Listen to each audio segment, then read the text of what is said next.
Il ne faut pas avoir peur. Bonsoir à tous, vous êtes sur Géopolitique Profonde, la chaîne qui est là pour remplacer les médias subventionnés. On va parler d'économie, on va parler d'institutions, de démission peut-être de Macron, on va parler de l'or, de l'argent, comme Apolline de Malherbe, évidemment, n'osera jamais le faire. N'oubliez pas de vous abonner à la lettre de Géopolitique Profonde. Nous sommes déjà au numéro 18. On a commencé cette aventure il y a 1 an et demi. Déjà plus de 1600 ou 1700 abonnés. Merci à vous. Vous cliquez sur le lien ci-dessous. 7 jours d'essai gratuit. Et vous retrouverez tous ceux qui font partie déjà au club, c'est-à-dire les Jean-Michel Vernochet, les Pierre Hillard, Laurent Ozon, Philippe Perlin, etc., etc. Et il ne faut pas avoir peur, la boutique est ouverte, géopolitiqueprofonde.com, allez-y. Salut cher Pierre, ça me fait très plaisir de t'avoir avec moi. En plus tu as une très très belle écharpe orange. Oui, il fait très froid. Je suis désolé pour le retard, hein, je présente tout. Mais non, Lolotte. Ah non, non, mais il y a des grèves taxi, VTC, surtout taxi, donc ça a bloqué. Tout est bloqué, mais enfin... J'imagine que c'est qu'un début en plus. Ah oui, ça doit être un début, voilà. Ça sera un début parce que, il faut se le dire, hein, on rentre dans un trouble, dans une période troublée même, voilà. Il y a longtemps qu'on est dans une période troublée. Depuis l'explosion des banques 2008, nous sommes dans des périodes troublées. Ils ont essayé de mettre la poussière sous le tapis. Ils n'y sont pas parvenus, bien entendu. Ça a donné les bonnets rouges, les gilets jaunes. Et puis maintenant, ça va donner une révolution à un moment donné ou à un autre. Une révolution ? Oui, bien sûr. C'est une évidence. Enfin, une révolution comme on l'a vu dans les époques d'avant, quoi. Tout à fait, pour une raison très simple, c'est que je l'ai donné dans la revue de presse ce lundi. Allez sur Quotidien, vous aurez la photo, parce que je ne l'ai pas imprimée, là, celle-là. Mais maintenant, à Auchan, ils vendent des bouts de pain, c'est-à-dire des 3 tranches de pain, à raison de 33 centimes. Donc, et pourquoi ils font ça ? Parce qu'ils ont la demande, parce qu'il y a des gens qui ne peuvent plus s'acheter à manger. C'est-à-dire que, c'est ce que j'ai toujours dit, la crise financière, depuis 2008, en fait, fait descendre chaque année, chaque catégorie ou descend d'un cran. Voilà. C'est-à-dire que chaque année, vous descendez d'un étage. Hein, voilà. Et à un moment donné, regardez, même Ikea, maintenant, c'est considéré comme trop cher. Pour beaucoup. Hein, voilà. À quel étage on est aujourd'hui ? Là, mon sentiment, et je remercie le lecteur qui m'a envoyé cette photo, je crois que c'était à Aulnay-sous-Bois, à partir du moment où Auchan vend des 3 bouts de pain, donc emballés, hein, avec le code barre et tout, hein, je ne sais pas s'ils peuvent le montrer là, 33 centimes, c'est que là, on n'est pas loin. On n'est pas loin, clairement, de tous ces niveaux qui sont écroulés, parce qu'avant les gens pouvaient manger, ça s'est jamais vu dans les... Ça me rappelle la Bulgarie ou la Pologne sous l'occupation russe, où les cigarettes se vendaient à l'unité. Ah, voilà, donc c'est un peu l'idée, quoi. Ah, voilà. Donc aujourd'hui, c'est cette époque qu'on va connaître. Est-ce que cette époque sera accentuée avec ce qui se passe actuellement politiquement ? Voilà, regarde, à Auchan, on montre justement la photo. 33 centimes le bout de pain. Ouais, c'est fou. Hein. C'est nouveau, c'est tout à fait nouveau. Les chocolats à 3 € sont mis sous scellés. La viande même. Non, mais la viande, c'était déjà le cas il y a 2-3 ans.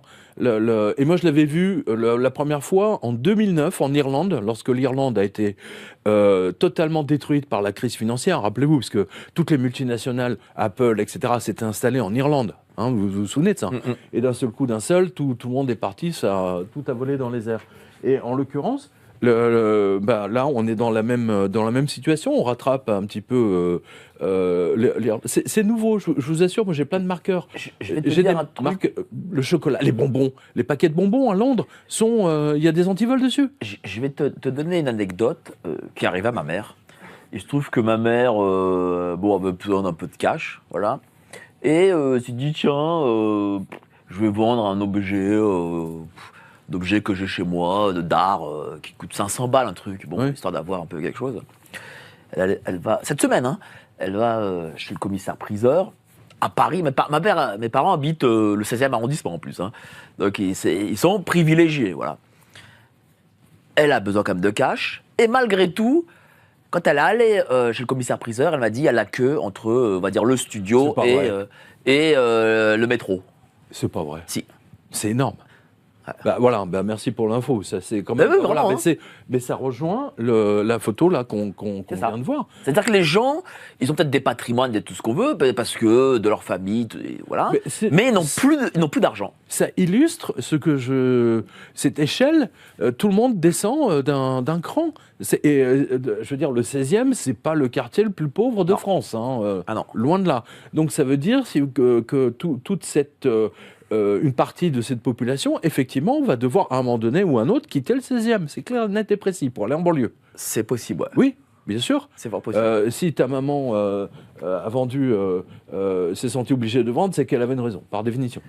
Oui, parce que les gens n'ont plus de monnaie. Alors, ils ont leur appartement, ils ont, je sais pas moi, peut-être une bagnole, oui, c'est ça. C'est-à-dire qu'ils mais ils n'ont plus de monnaie. Mais ils n'ont plus de liquide. Voilà. Hein, voilà.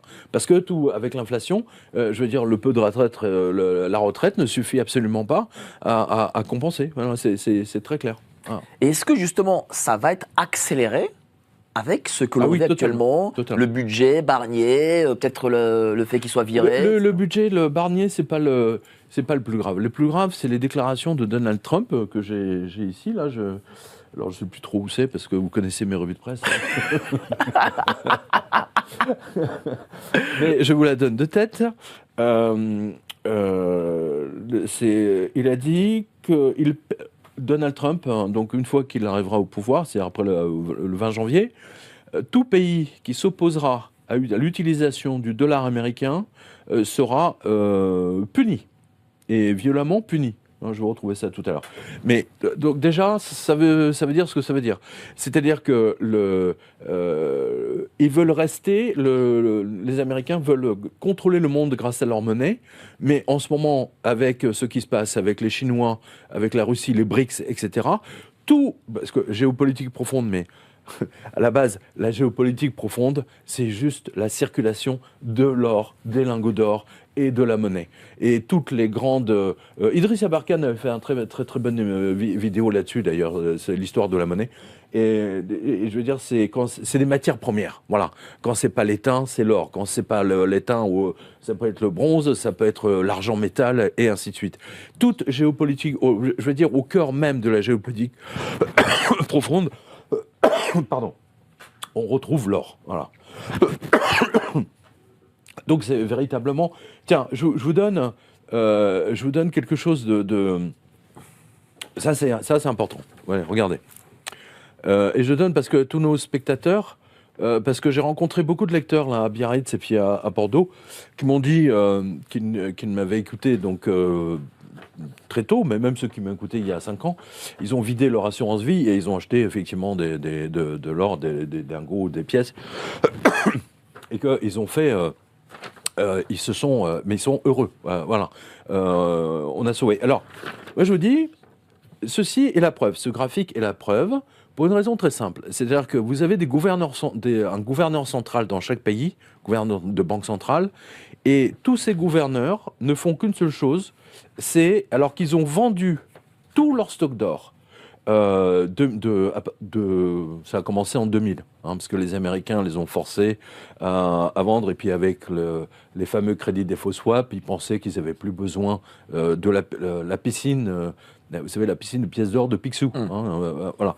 Eh bien, à partir de juste après l'explosion de Wall Street, on le voit, voilà, là on est en 2009, et tout de suite après, toutes les banques centrales se sont mises à racheter.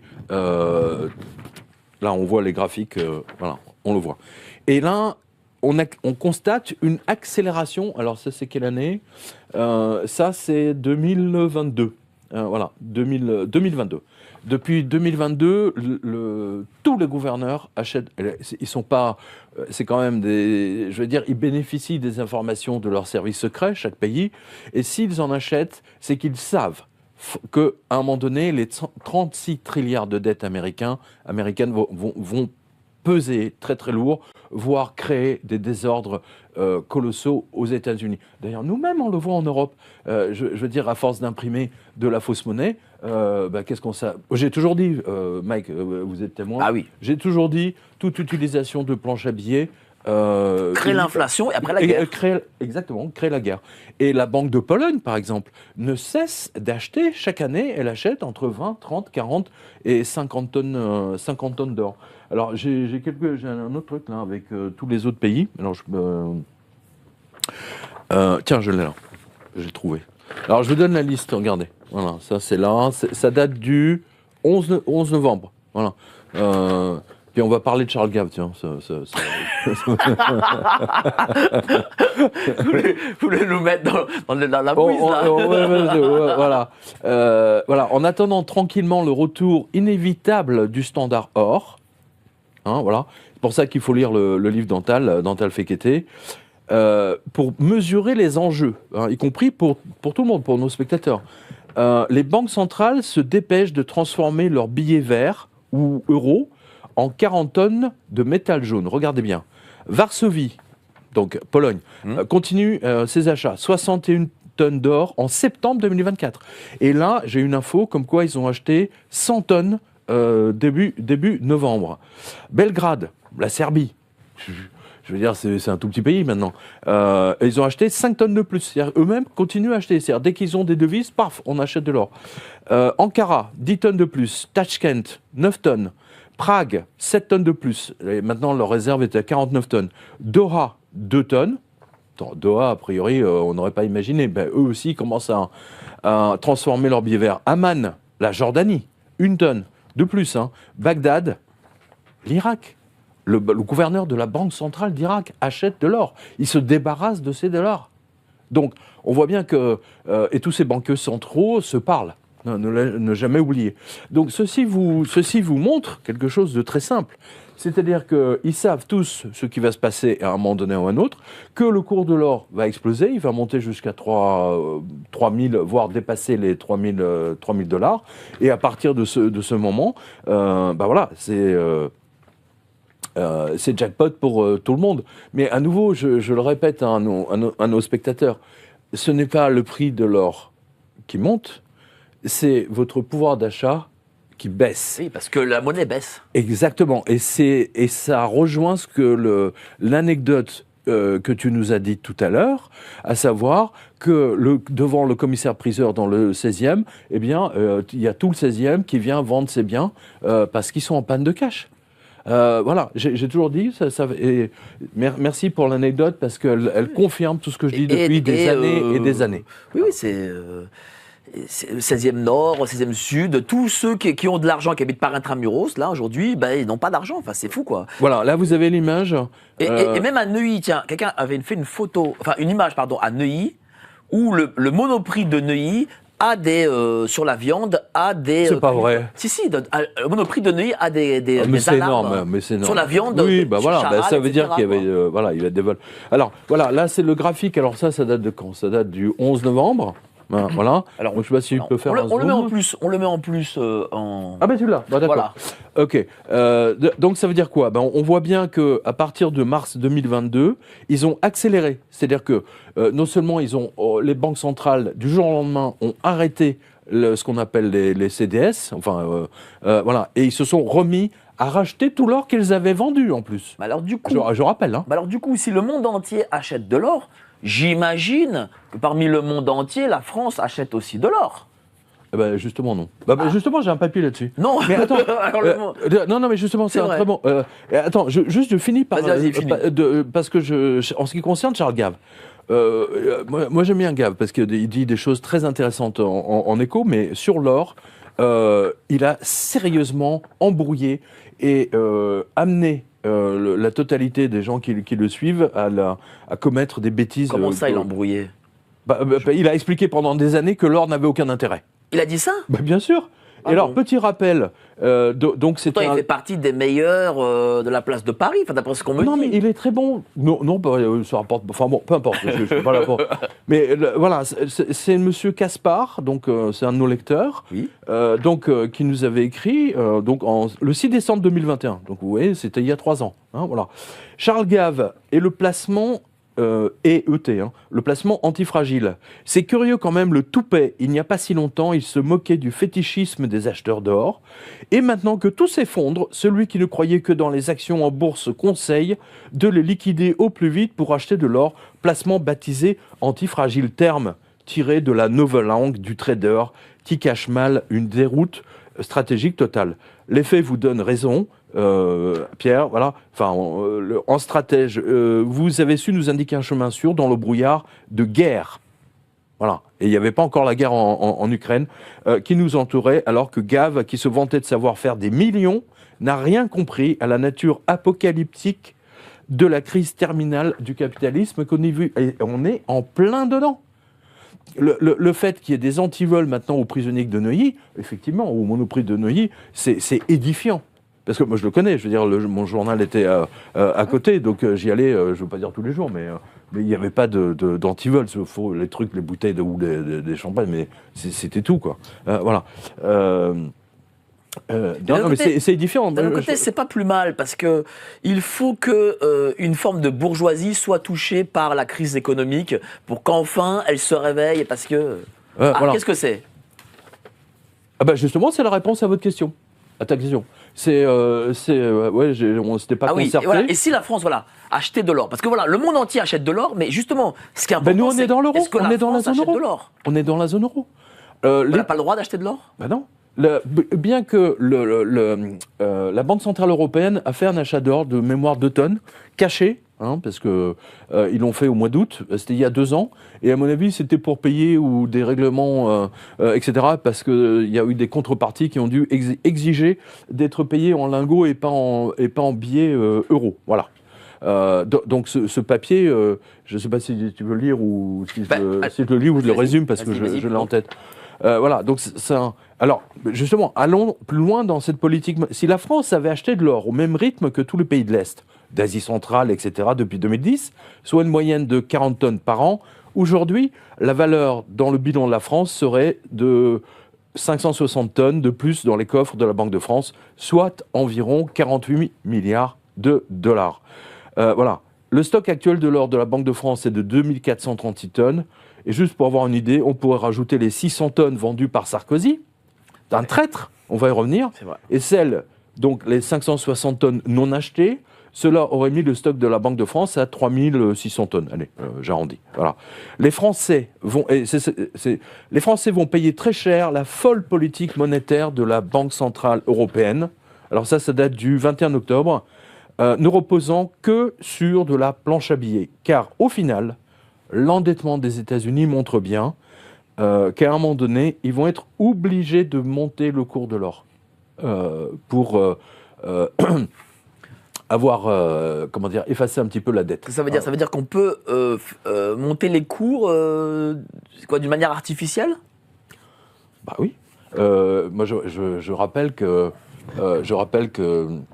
en 1933, justement, les Américains, c'était Roosevelt, avait dit aux Américains, vous avez interdiction d'acheter de l'or, vous devez nous rendre tous vos lingots, toutes vos pièces. Donc la très grande personne, ils ont enterré ça dans leur jardin et basta, en plus ils s'en foutaient. Mais les idiots qui ont ramené ça à la Banque centrale, donc ça a été racheté à raison de 35 ou 36 dollars de l'once à l'époque. Tout cet or a été envoyé dans un truc qui s'appelle aujourd'hui Fort Knox. C'est d'où le fameux Fort Knox du James Bond. Mais le problème, c'est que c'est de l'or, c'est pas de l'or de banque, c'est du 9 carats, du 18, ou du 14 carats. C'est assez bas de gamme. Et donc, ils vont être obligés de monter le cours. Je pense qu'à un moment donné, on va arriver aux 10 000. 10 000 dollars l'once. Ils n'ont pas d'autre choix, vraiment. Et tiens, les banques centrales du Mexique, de Mongolie et de la République tchèque ont déclaré qu'elles allaient acheter encore plus de lingots pour augmenter leurs réserves. Donc, si le gouverneur de la Banque centrale de Mongolie, du Mexique, parce que le Mexique, ils sont à côté des États-Unis. Donc, si vous voyez ce que je veux dire. Ils sont prêts, en fait, ils savent que le dollar, tout ça va partir en vrille à un moment donné. Voilà. Et du coup, la réaction américaine ne s'est pas fait attendre via Donald Trump, totalement conscient du souci, puisqu'il a déclaré, voilà, j'ai retrouvé la phrase, I will impose 100%, je vais imposer 100% de tarifs sur les pays qui vont abandonner le dollar comme devise de réserve. Voilà, il y a même la vidéo. Qu'est-ce que ça veut dire ? Ça veut dire que on a entendu dernièrement Mme Christine Lagarde qui a annoncé que la Banque centrale allait racheter des dettes, etc. Américaines. Est-ce que ça signifie ça ? Est-ce que ça signifie que Donald Trump va nous lancer un diktat aux Européens ou à d'autres de racheter leurs dettes ? Mais bien sûr. C'est ça ? C'est ce qu'on fait déjà. Je rappelle que Macron, l'agence France Trésor, achète régulièrement. Il y a un truc qui s'appelle TIX. Madame Lagarde a dit d'acheter encore plus qu'il ne faut. Elle parlait de 20% de plus. Attendez, la BCE n'est que le caniche de la Fed, je rappelle. L'Europe n'est que le caniche des Américains. Ça n'a rien de nouveau. On en a parlé une fois ensemble, il y a longtemps, il y a des années. Dans un livre, je crois que c'est dans 660, j'avais mis le contrat signé entre les Américains et l'Allemagne de l'Ouest de l'époque, comme quoi ils étaient esclaves des Américains jusqu'en 2099. Voilà. Et que tous les médias allemands, y compris maisons d'édition, obéiront aux Américains. Du moins, il y aura une censure américaine. Je réserve ça, je résume ça. Et c'est le patron de l'espionnage allemand, ne trouvant pas d'éditeur, donc il a publié ça à la retraite évidemment, et aucun éditeur allemand ne voulait publier, il s'est rendu en Autriche pour trouver un éditeur où il a finalement été publié. Et son livre évidemment a été censuré, comme vous l'imaginez, en Allemagne. Donc Christine Lagarde, elle est gentille comme tout, mais elle travaille pour les Américains. Mais ça signifie que Donald Trump n'est pas le grand héros, en tout cas pour l'Europe, que certains pensent ici. Non, mais c'est un héros, certes, parce pour les Américains. Non, mais même pour nous, parce qu'il a défendu les Gilets jaunes. On va dire ça comme ça. Bon, ils n'ont pas de Gilets jaunes, mais ils ont des villes entières de tentes quechua. Donc c'est les tentes quechua. Des villes entières de tentes quechua, qui sont le résultat de l'explosion des banques de 2008-2009. Et toutes les maisons saisies à cause des subprimes. C'est pour ça qu'il y a toutes ces villes. À Las Vegas, vous avez une ville souterraine. Les gens vivent dans les égouts à Las Vegas. Même France 2 a fait un reportage pour te dire. C'est absolument colossal. Voilà. Donc, je le dis à nos spectateurs, préparez-vous à la guerre financière. Quand je dis guerre financière, c'est-à-dire que l'assurance vie, plan d'épargne logement, tous ces trucs-là, vous bazardez et vous achetez de l'or, point barre. Et vous appelez à la mise en place d'un euro numérique. Absolument. Absolument. Nos élites déroulent leurs plans contre nous. Mais nous aussi on a des plans contre eux. Déjà au travers de nos émissions avec une revue de presse économique pour faire le point avec vous, puis dans notre revue mensuelle avec des analyses financières et des solutions de décentralisation, et surtout dans notre stratégie anti-CBDC. Plus de 3 heures de contenu exclusif et gratuit pour apprendre concrètement à préserver votre épargne. Au programme, protection anti-crise, anti-banque, anti-État et bien d'autres solutions. Le temps joue contre nous, mais on peut se défendre.